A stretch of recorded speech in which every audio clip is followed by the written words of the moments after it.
Now, why would I spend my hard-earned money on a 20-year-old Subaru Forester that I'm just gonna have to work on in the future? Hi, I'm John, and today we're talking about my daily driver.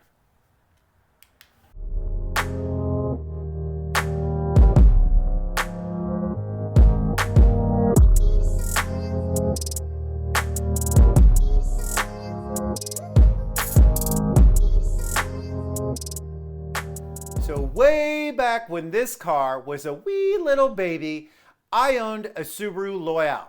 Now the Subaru Loyale is a predecessor to the Impreza.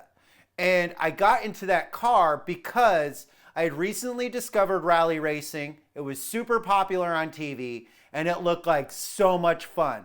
To drive a car down these trails, kicking it out sideways at high speeds, it looked like a blast. So I wanted to be part of the community. So I bought a Subaru and it was a great car. It got me to work. I could fit a ton of stuff in it and it was great taking it on trips or out to the ocean, into the mountains. It was an awesome car. So this time when I was looking for a similar car, I looked back into the Subarus and I remembered these Foresters, how much bigger than an Impreza it is. And so I decided maybe I'll get a Forester. I soon discovered that the Foresters have an EJ25, a 2.5 liter horizontally opposed Boxster engine. And I was pretty interested in getting a car with this engine in it, being that this is the same engine that makes up a WRX. I thought, oh, that's cool. I want to get kind of back into the rally world again, at least owning one of these things. So I decided to go ahead and buy one. I looked on Craigslist, and up here in the Pacific Northwest, these things are super popular. There's a ton of them. So you gotta weed through a lot of crappy cars at super expensive prices that just aren't a good buy to end up finding something like this. Now, I found this car at the end of last year in the middle of a huge snowstorm, and I called the guy up. I told him, I can come pick that car up today, but you're gonna have to come down to $3,000. That's what I would value this car at. He agreed with me, and he said if I showed up that day, that he wouldn't have no problem selling it to me for $3,000. So I called up one of my friends. He had a 4Runner, has a 4Runner, and he gave me a ride up there so that I could check out the car.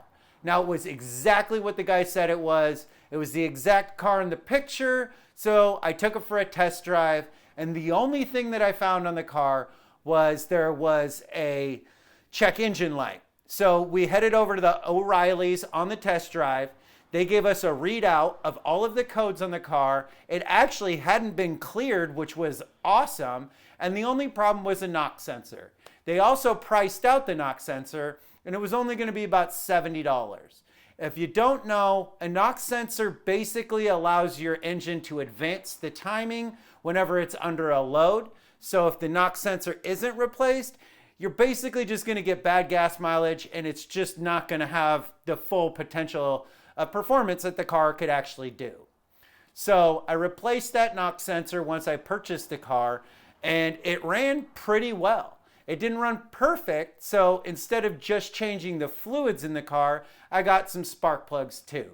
Now, when I get a car like this used, I don't know the history of it. I don't know who used to own it.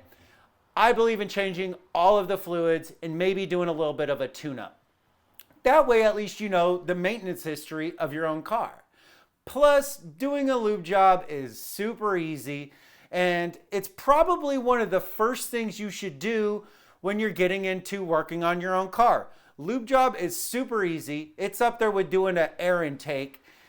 All you're basically doing is popping out a drain plug, maybe replacing some filters. And if you want to see what that looks like, I've got a video of this car on my channel. Go ahead and check that out. I'm doing an oil change on it, the spark plugs and everything. So when I did the spark plugs, I ended up finding out that there's a ton of oil all over those things. That means that I'm gonna have to replace the head gaskets in this car. Now, when I was shopping for this car, one of the main things I was looking for is kind of a car that I don't have to be careful with. Something that is already damaged a little bit. I don't have to worry about it getting dinged up in parking lots or getting scratched going down a trail. I could put car parts in it. I could put construction materials in it. If the interior gets torn a little bit or some of the plastic parts get scratched, it's really not a big deal. That's not really what it's for. It's a daily runner. If I want to go out on a date, if I'm going to have somebody in the car, I have cars for that. This guy's just to get me from A to B. So my first impressions of this car are that it's not as bad as I expected it to be. I really expected to have to spend some time and money to get this thing up to speed to be a daily driver. But after I replaced all the fluids in it and did a couple of spark plugs in that knock sensor, it's a pretty good daily driver. Now, I know I'm going to have to replace the head gaskets pretty soon, but hopefully it'll hold out till the summer, and that way at least I can be a little bit warmer while I'm doing the job on the car. But it's really a great car to drive around. One thing that I didn't expect was how low the weight of the engine is in the car. So when you take a turn, it doesn't body roll very bad at all. It actually kind of pivots on kind of a center point. And that enables the shocks to be kind of loose, which gives it a really smooth ride.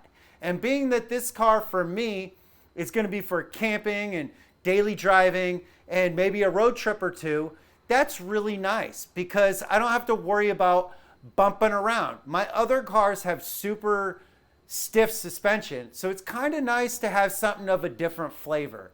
And this one's an automatic as well, so that way I don't have to have a clutch in traffic all the time.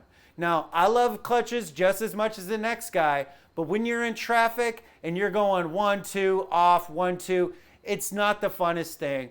So having something like this to just be able to cruise around, get stuck in traffic, take it downtown, it's a really good car for all of those purposes.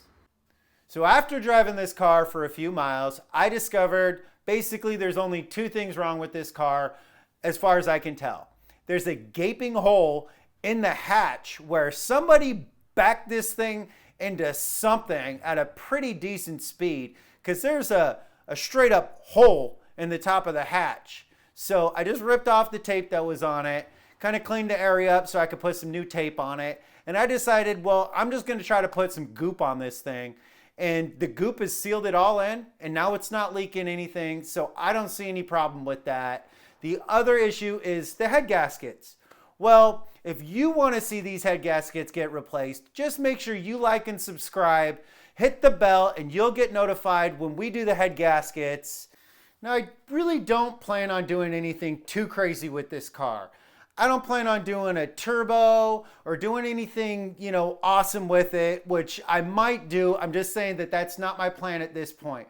I bought this car to be a daily driver, to be a runner so that I have the time to spend on my other cars to keep them up to pace, keep them where I like to have them. I like to have all my cars driving properly at all times. So this guy's just my daily driver, but someday I might decide to go and rally it. We got Dirtfish right down the street here. Well, not down the street, but not too far away. And I wouldn't mind taking it down and doing a rally cross event or something like that. And if I could, it would be pretty fun to do, a crazy WRX engine swap on this thing with the turbo and all the crazy stuff. But that's just not feasible for me at this time. If you're thinking of buying a Subaru or any other used car for that matter, just make sure you do your research to find out how much your repair costs are going to be, what's the known issues with the car you're looking at, and how much you should be paying for the mileage and the condition of the vehicle that you're looking at. And if you know nothing about buying a used car, don't worry about it.